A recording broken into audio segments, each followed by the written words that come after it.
What if the single most powerful thing separating the person you are right now from the person you have always wanted to become, is not talent, not opportunity, not luck, but the 6 seconds between a feeling and a decision? Every human being on this planet is in a war. Not with an enemy they can see. Not with a circumstance they can point to. But with something that lives inside them, something ancient, something wired deep into the architecture of the human brain, that whispers, and sometimes screams, for immediate satisfaction regardless of consequence. Your urges. The urge to reach for the phone when the work gets hard. The urge to say the thing that feels good in the moment but damages the relationship. The urge to eat, to spend, to escape, to explode, to collapse, whatever your particular flavor of immediate relief looks like when the pressure of life gets heavy enough. And here is the uncomfortable truth that most motivational content will never say plainly. You will never outrun your urges. You cannot starve them. You cannot shame them out of existence. You cannot simply decide, one inspired morning, that you are done being human and watch them disappear. But you can, through disciplined, philosophically grounded, daily practice, learn to govern them. To stand between the urge and the action with enough presence, enough clarity, enough practiced sovereignty to choose what happens next. The Stoics built an entire philosophy around this exact capacity. And for the next few minutes, right here on the Stoic path, we are going to go deep into 10 of the most powerful lessons they left us. Not theory. Not decoration. A working manual for one of the hardest and most important things a human being can learn to do. Let's begin. Lesson 1. Understand what an urge actually is. Before you can master something, you must understand it completely. And most people fundamentally misunderstand what an urge is, which is precisely why their attempts to manage urges fail before they ever truly begin. An urge is not a command. It is a signal. A piece of information generated by your nervous system, shaped by your history, your habits, your biology, and the specific circumstances of the moment, and delivered to your conscious mind as a feeling of pressure or pull toward a particular action. That is all it is. It is not a prophecy. It is not an obligation. It is not evidence of who you are at your core. It is data. And like all data, its value depends entirely on what you choose to do with it. The Stoics called the initial impression, the automatic surge of feeling before any response, a fantasia. A presentation to the mind. And they were extraordinarily clear on one thing: the fantasia itself is not in our control. What is in our control is whether we assent to it. Whether we agree, consciously and deliberately, to let it direct our behavior. Epictetus built his entire teaching around this distinction. A man who began his life as a slave, who had every external freedom stripped from him, discovered that there was one freedom no one could take, the freedom to choose his response to any impression that arose in his mind. He wrote, "It's not what happens to you, but how you react to it that matters. The urge will come. It always comes. The question is never whether the signal fires. The question is whether you have trained yourself to pause, even briefly, between the signal and the response. That pause is where your power lives. And it can be built. Deliberately. Starting with understanding that what you are feeling is information, not instruction. Lesson 2, name it to tame it. There is a practice in modern neuroscience that the Stoics arrived at 2,000 years before the brain scanners existed to confirm it. Naming what you feel, specifically, accurately, out loud or in writing, measurably reduces its intensity. Not because naming is magic. But because naming requires the engagement of the prefrontal cortex, the part of your brain responsible for rational thought, long-term planning, and impulse regulation.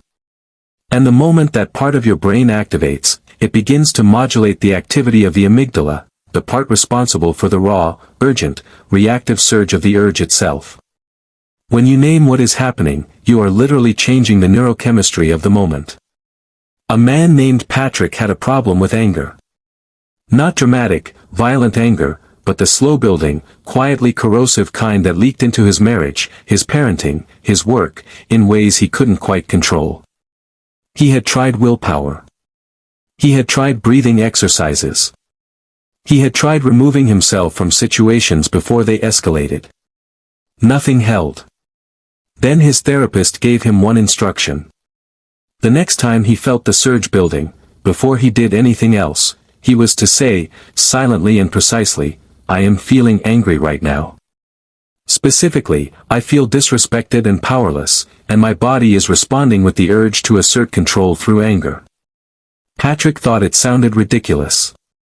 3 months later, his wife told him he was a different person. Not because naming made the anger disappear, but because in the act of naming it precisely, locating it, identifying its source, describing its texture, he had inserted himself into the space between stimulus and response. He had made himself the observer of the urge rather than the passenger of it. Marcus Aurelius practiced this constantly. His meditations are, among other things, a masterclass in naming, calling things what they are, stripping them of the false urgency and exaggerated importance that untrained minds assign to passing feelings. Name what you feel. With precision. With honesty. Without drama. And watch it lose at least some of its power over you in the naming. Lesson 3, question the promise. Every urge comes packaged with a promise. The urge to check the phone promises connection, entertainment, relevance. The urge to eat the thing promises comfort, pleasure, relief. The urge to say the cutting word promises satisfaction, justice, the restoring of power. The urge to quit promises rest, escape, the ending of discomfort. And the promise is always, to some degree, a lie. Not entirely. The phone does deliver a momentary hit of stimulation. The food does produce a brief sensation of comfort. The cutting word does create a fleeting feeling of power. The quitting does produce temporary relief from the pressure. But the promise never delivers what it actually advertises. It advertises satisfaction. It delivers relief followed by return. The hunger comes back. The anxiety returns. The problem that was escaped is waiting, unchanged, on the other side of the escape. And now there is also the guilt, the consequences, the compounded difficulty of having chosen the urge over the better path. The Stoics called this hedonic adaptation, the human tendency to return to baseline after any pleasure, no matter how intensely pursued. You get the thing the urge promised. And then you are exactly where you were before you got it, except time has passed and consequences have accumulated. Examine the promise before you accept it. Ask, with genuine, unhurried honesty, what is this urge actually promising me? And has it ever, in my actual experience, delivered on that promise completely and sustainably? The honest answer to that second question, for almost every compulsive urge, is no. And that honest answer is one of the most powerful tools of urge management available to you. Not because it kills the desire, but because it introduces a moment of rational examination into a process that depends entirely on bypassing rational examination to work. The urge is a salesman. And like all salespeople, it needs you to make the decision before you have time to read the fine print. Read the fine print. Every time. Lesson 4, make the cost visible. The urge operates in a tunnel. Inside that tunnel, there is only the immediate, the present discomfort, the present desire, the present promise of relief.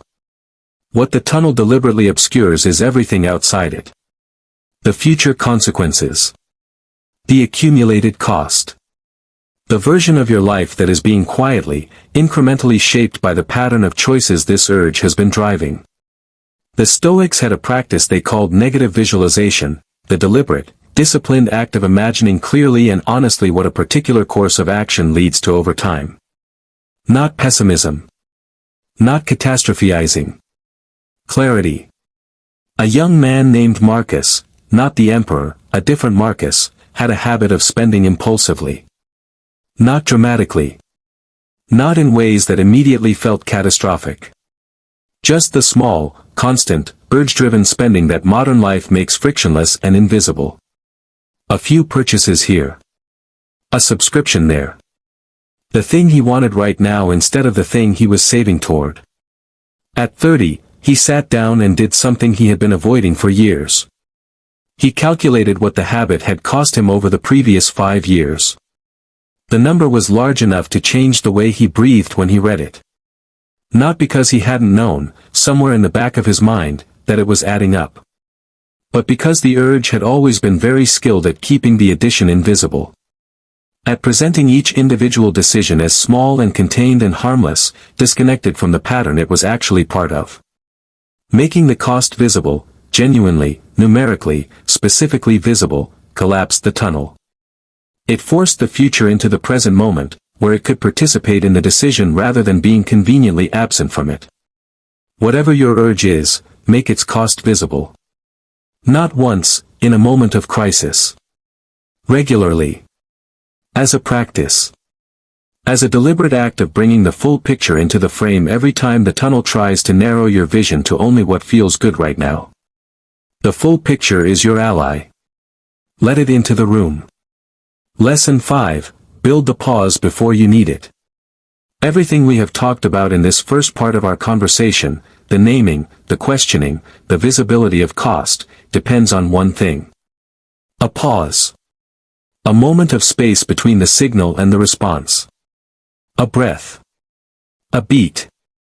Something that interrupts the automatic, habitual, lightning-fast chain of urge to action before it completes itself. And here is the thing about that pause that most people get wrong. They try to build it in the moment of crisis. They try to find the pause when the urge is at its most intense, when the pull is strongest, the promise loudest, the discomfort of resistance most acute. And they wonder why it isn't there. It isn't there because it was never built. The pause is a muscle. And like all muscles, it must be developed in conditions that are manageable before it can be relied upon in conditions that are extreme. The Stoics understood this with the clarity of people who had thought about human psychology more carefully than almost anyone in history. Marcus Aurelius didn't begin his practice of self-governance during a crisis. He practiced it every morning, in the quiet before the demands of running an empire descended on him. Small moments of deliberate pause, deliberate examination, deliberate choice, built daily, in ordinary conditions, so that when the extraordinary conditions arrived, the capacity was already there. Already reliable. Already part of who he was. Build the pause in small moments. The mild irritation in traffic. The minor temptation at the store. The low-stakes moment when the phone beckons during a quiet afternoon. Practice the pause there. Practice naming, questioning, seeing the cost, in conditions where the urge is manageable. And slowly, through repetition, through consistency, through the patient accumulation of small practiced moments, the pause will be there when you need it most. Not as a technique you are trying to remember. As a reflex you have already built. Closing of Part 1. 5 lessons in. And I want you to feel something beyond inspiration right now. I want you to feel the weight of what we are actually talking about, because this is not abstract philosophy. This is the operating system of a life lived with genuine intention and genuine power. We have established that an urge is a signal, not a command. That naming what we feel changes the neurology of the moment. That every urge carries a promise that deserves examination before acceptance. That making the full cost visible is one of the most powerful tools of self-governance available to us.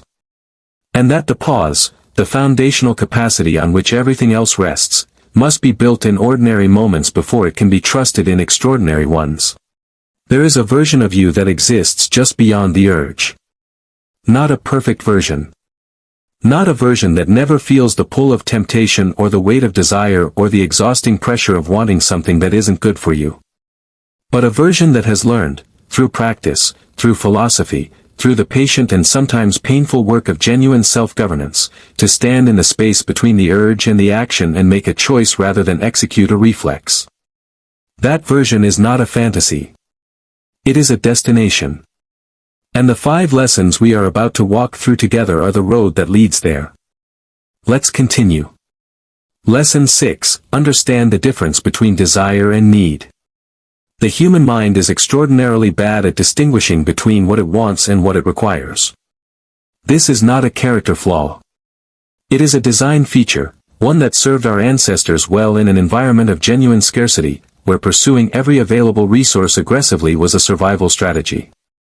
But in a world of engineered abundance, where every conceivable desire can be stimulated, amplified, and fulfilled within minutes, the inability to distinguish want from need becomes one of the most dangerous liabilities a person can carry. The Stoics were ruthlessly precise about this distinction. They identified 3 categories of desire. Things that are genuinely necessary for a good life: health, basic sustenance, meaningful work, genuine connection. Things that are preferred but not necessary: comfort, beauty, pleasure, convenience. And things that are neither necessary nor genuinely preferred, but are pursued compulsively under the illusion that they are essential. Most urges belong to that third category. A woman named Fatima discovered this with a clarity that changed the architecture of her daily life. She had a compulsive relationship with shopping, not for things she needed, not even for things she particularly wanted after she had them, but for the feeling the act of acquiring produced. The dopamine surge of the new. The brief, electric sense that something was about to improve. One afternoon, sitting with a journal and more honesty than was comfortable, Fatima wrote down the last 20 things she had bought impulsively. Then she wrote, next to each one, what she had actually been feeling in the moment before the purchase. Anxious. Bored. Lonely. Overwhelmed. Restless. Uncertain.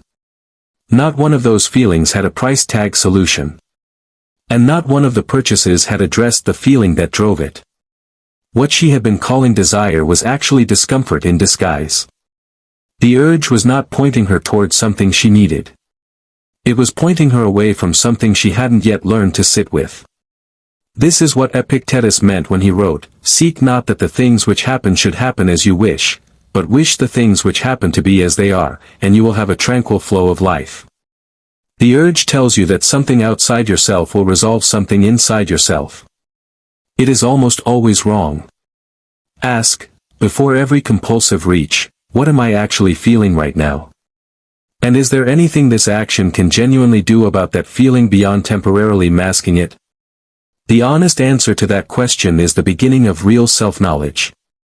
And real self-knowledge is the beginning of real self-mastery. Lesson 7, Use identity, not willpower. Willpower is a resource. And like all resources, it is finite. It depletes with use. It is affected by sleep quality, blood sugar levels, stress load, and the accumulated weight of every decision already made that day. Research in psychology has consistently shown that the more decisions a person makes, the more acts of self-regulation they perform, the weaker their capacity for further self-regulation becomes as the day progresses. This is why the most disciplined people you know are not the ones with the most willpower. They are the ones who have arranged their lives so that willpower is rarely required. And the most powerful way to reduce reliance on willpower is to shift the foundation of your behavior from rules to identity. There is a profound difference between telling yourself I should not do this and telling yourself I am not the kind of person who does this. The first is a rule. Rules require enforcement. They require willpower, the daily expenditure of finite mental energy to override an impulse that has not been fundamentally addressed. The second is identity. And identity requires no enforcement, because it is not in conflict with the self. It is the self. A man named Raymond had struggled with his diet for years.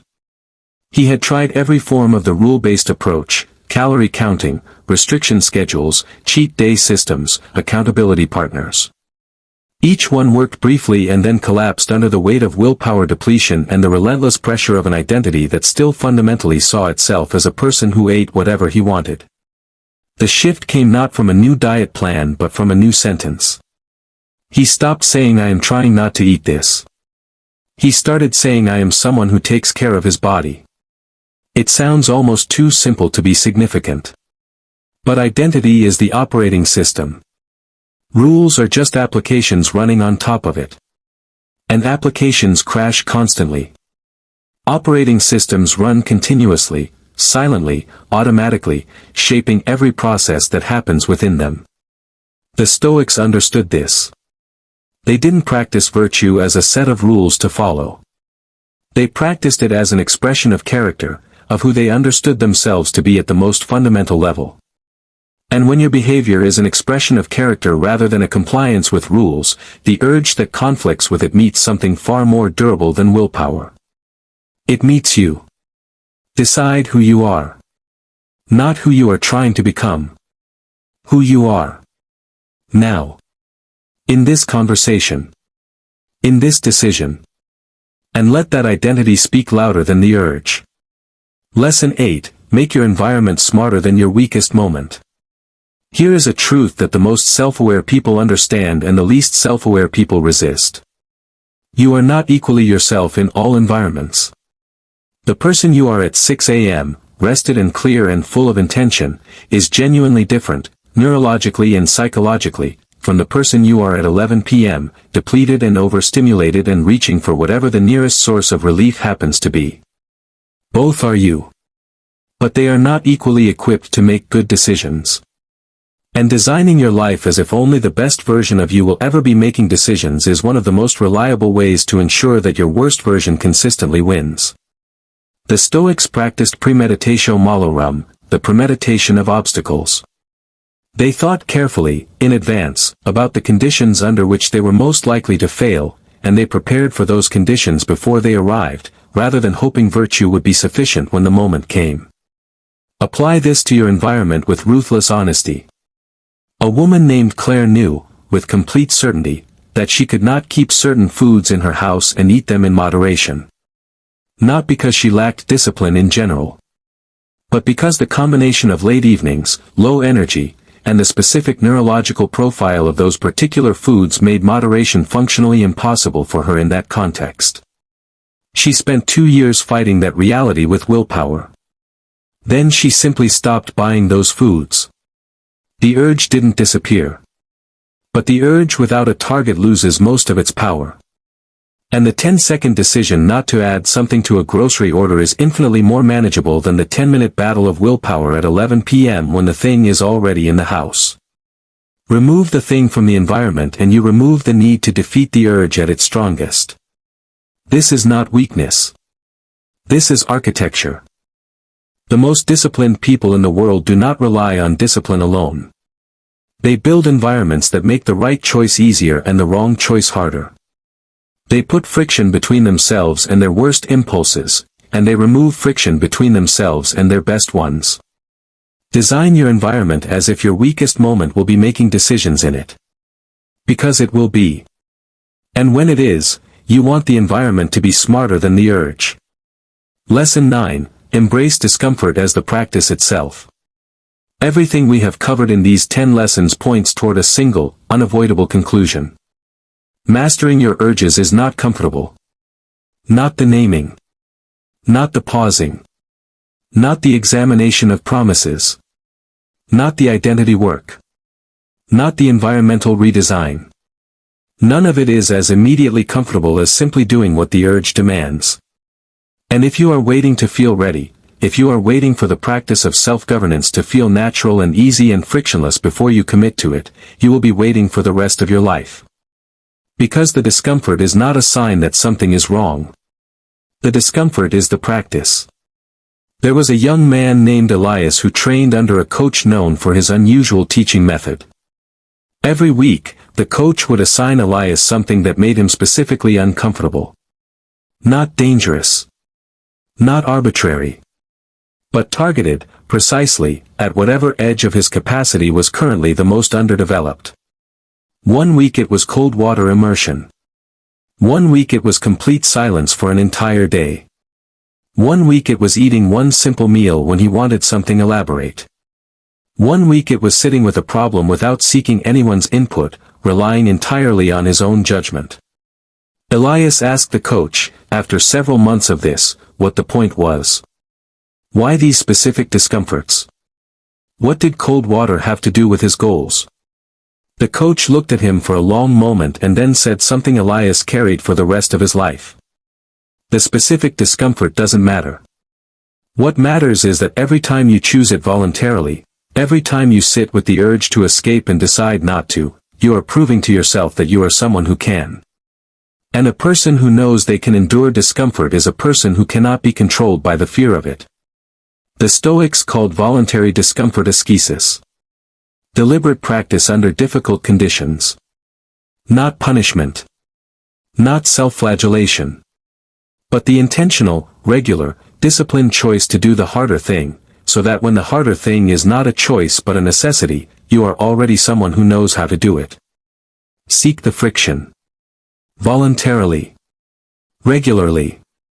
Not because suffering is noble in itself, but because the person who has chosen discomfort enough times to become comfortable with it, that person's urges have lost one of their most powerful weapons. The threat of how bad it will feel to resist them. Lesson 10, play the infinite game. And now we arrive at the final lesson. The one that holds all the others together. The one that, if truly understood and truly internalized, changes not just how you manage urges but how you understand the entire project of your own life. Most people relate to self-mastery as a finite game. A finite game has a clear end point. A clear measure of success. You either win or you lose. You either stuck to the diet or you didn't.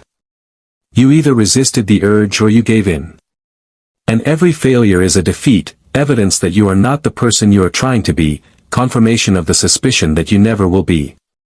This framing is not just psychologically damaging. It is philosophically wrong. The Stoics understood self-mastery as an infinite game. A practice without a finish line. A daily, lifelong, never completed process of becoming more aligned with your values, more governed by reason, more sovereign over your own interior world, not because you will one day arrive at perfection, but because the daily practice of trying is itself the point. Marcus Aurelius, the most powerful man in the known world, wrote his meditations not as a record of his achievements in self-mastery. He wrote them as a record of his daily struggle. His daily reminders to himself of who he was trying to be. His daily acknowledgement that the work was never done and that the undoneness of it was not failure. It was simply the nature of the game. There was a woman named Ruth who had spent 15 years in an on-again off-again relationship with a particular habit she was not proud of. She would stop for months, sometimes years. And then something would happen, some confluence of stress and circumstance and depleted resistance, and she would start again. For 15 years she called this failure. Then someone reframed it for her with a question that changed everything. In those months and years when you stopped, who were you being? And does the fact that you eventually struggled again erase who you were in those months and years? It didn't. The months of mastery were real. They counted. They built something, neural pathways, self-knowledge, the lived experience of being someone who could govern herself. And the return of the struggle was not the erasure of those months. It was simply the next chapter of a game that does not end. She stopped calling it failure. She called it the practice continuing. And something in that reframe, something in the release of the finite game's crushing all-or-nothing pressure, gave her access to a consistency she had never found while trying to win. You will not master your urges completely. Not today. Not next year. Possibly not ever, in the sense of reaching a state where they no longer arise or no longer tempt you. But you can master your relationship to your urges. You can become, over time and through practice, someone who meets the signal with awareness rather than automation. Who pauses where they used to react. Who questions where they used to comply. Who chooses, imperfectly, inconsistently, but genuinely and increasingly, who they are going to be in the space between the feeling and the action. That is the infinite game. And it is won not by never losing, but by never stopping. The portrait of a person who has done this work. I want to close this conversation with a picture. Not of a perfect person. Not of someone who has transcended their humanity and floated above the ordinary struggles of daily life. But of someone real, someone recognizably human, who has done this work long enough for it to show. This person still feels the urge. Every urge you feel, they feel. They are wired the same way you are wired, shaped by the same evolutionary forces, living in the same world of engineered temptations and constant stimulation and relentless pressure toward the path of least resistance. But something is different about them. When the urge arrives, and it always arrives, there is a beat. A barely perceptible pause between the signal and the response. In that pause, something ancient and practiced and deeply their own is operating. They are naming what they feel.